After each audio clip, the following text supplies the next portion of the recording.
Assalamualaikum warahmatullahi wabarakatuh. Selamat pagi semuanya. Oke, pada pertemuan hari ini di semester genap yang baru ini, bab pertama yang akan kita pelajari adalah tentang teorema Pitagoras.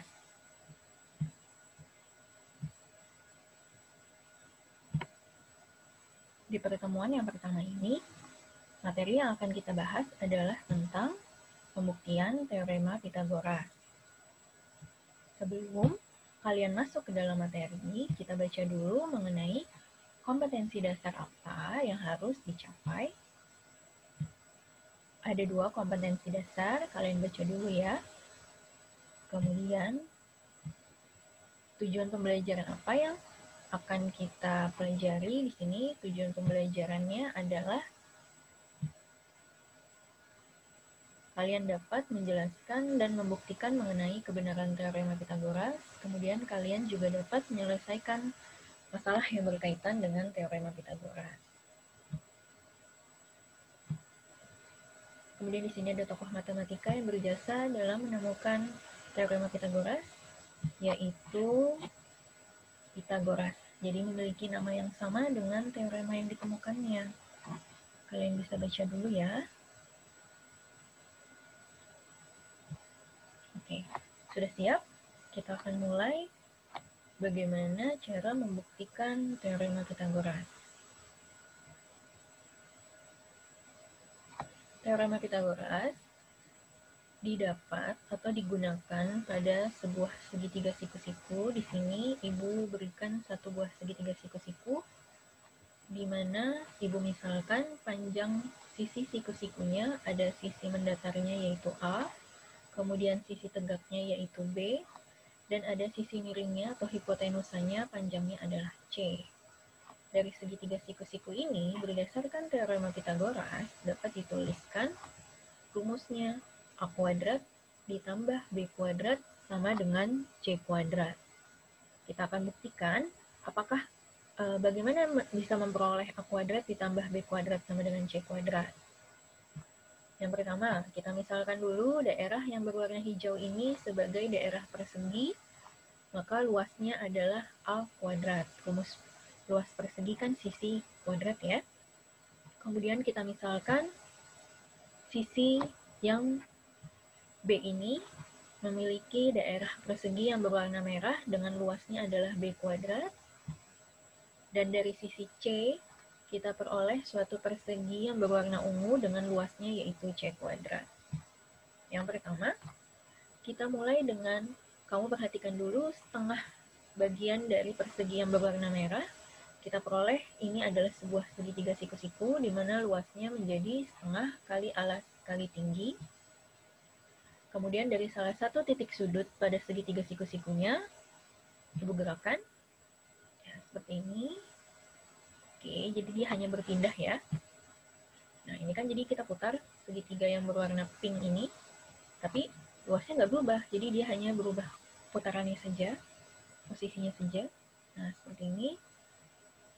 Kemudian kita tandai bagian alas dan bagian tingginya. Maka ini diperoleh sebuah segitiga yang baru, tapi dengan luas yang sama, dengan luas setengah dari segitiga yang berasal dari segitiga yang persegi yang berwarna merah. Ya, seperti ini. Jadi dia menempati persegi yang berwarna ungu nih, segitiga siku-siku yang berwarna pink. Kemudian, yang mesti kita ingat lagi, kalau segitiga yang berwarna pink ini diperoleh dari setengah persegi yang berwarna merah. Dari segitiga yang berwarna pink ini, Ibu akan copy, kemudian Ibu putar. Hasil putarannya menempati posisi di sini. Jadi kita punya 2 buah segitiga siku-siku yang sama ukurannya, dan jumlah luas dari 2 buah segitiga siku-siku yang berwarna pink ini sama dengan jumlah luas persegi yang berwarna merah.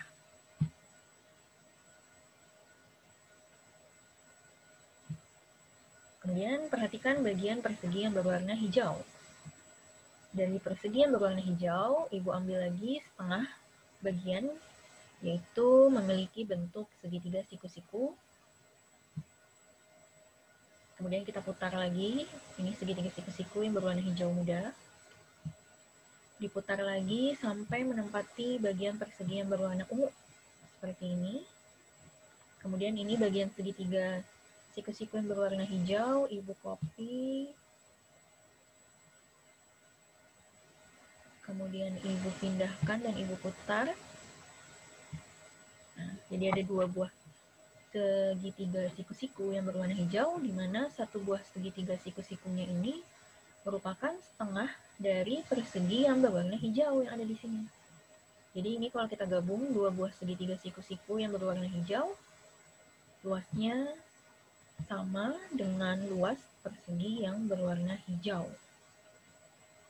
Dari sini bisa ditunjukkan bahwa luas persegi yang berwarna merah jika ditambah atau digabungkan dengan luas persegi yang berwarna hijau, besarnya sama dengan luas persegi yang berwarna ungu.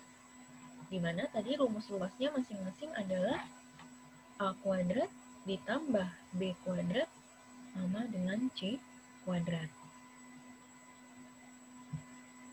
Dari sini kita telah membuktikan teorema Pitagorasnya. Supaya kalian lebih paham lagi, ini akan Ibu rangkum rumusnya.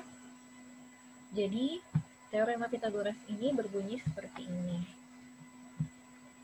Untuk segitiga siku-siku, di sini Ibu punya segitiga siku-siku ABC, siku-sikunya di titik C. Sisi yang berhadapan dengan sudut siku-siku C, Ibu kasih nama sisi atau panjang sisinya di sini C kecil. Kemudian ini ada B kecil dan A kecil. A kecil dan B kecil di sini adalah sepasang sisi siku-siku, yaitu sisi mendatar dan sisi tegak. Dari gambar segitiga ini terbentuk rumus yang ditulis berdasarkan teorema Pitagoras, yaitu jika mencari panjang C kecil yang merupakan sisi miring atau sisi yang terpanjang dari segitiga ini, maka rumus Pitagorasnya adalah A kuadrat ditambah B kuadrat. Artinya, jika kalian diminta mencari panjang sisi hipotenusa atau sisi miring, maka kita jumlahkan dua buah sisi tegak dan sisi mendatarnya yang saling tegak lurusnya ini. Kita jumlahkan, masing-masing dikuadratkan dulu.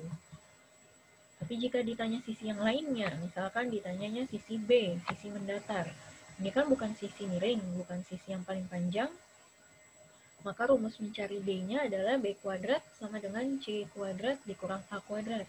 Jadi sisi miringnya dikurangi dengan sisi siku-siku yang lain. Sama dengan halnya jika mencari sisi A atau sisi tegak. Maka rumusnya adalah sisi miringnya dikuadratkan C kuadrat dikurang dengan B kuadrat. Dari ketiga hal ini dapat kita amati bahwa Pitagoras itu hanya dijumlah ketika yang ditanyanya adalah sisi miring atau sisi terpanjang. Sisi miring atau sisi terpanjang adalah sisi yang berhadapan langsung dengan sudut siku-siku. Di sini sudut siku-sikunya adalah titik C. Nah, perhatikan contoh berikut.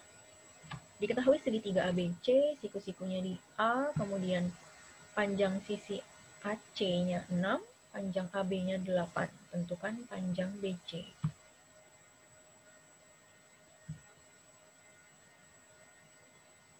Nah, di sini dituliskan kalau BC kuadrat sama dengan AC kuadrat ditambah AB kuadrat. BC kuadrat sama dengan 6 kuadrat ditambah 8 kuadrat, masing-masing kuadratnya dihitung dulu, kemudian baru kita jumlah, memperoleh BC kuadratnya 100, maka BC-nya saja adalah akar dari 100. Jadi panjang BC-nya adalah akar 100, 10 cm. Nah, ini ada ilustrasi gambarnya, jadi kalau misalkan kalian ada agak-agak bingung, Jadi bisa digambar dulu sebenarnya.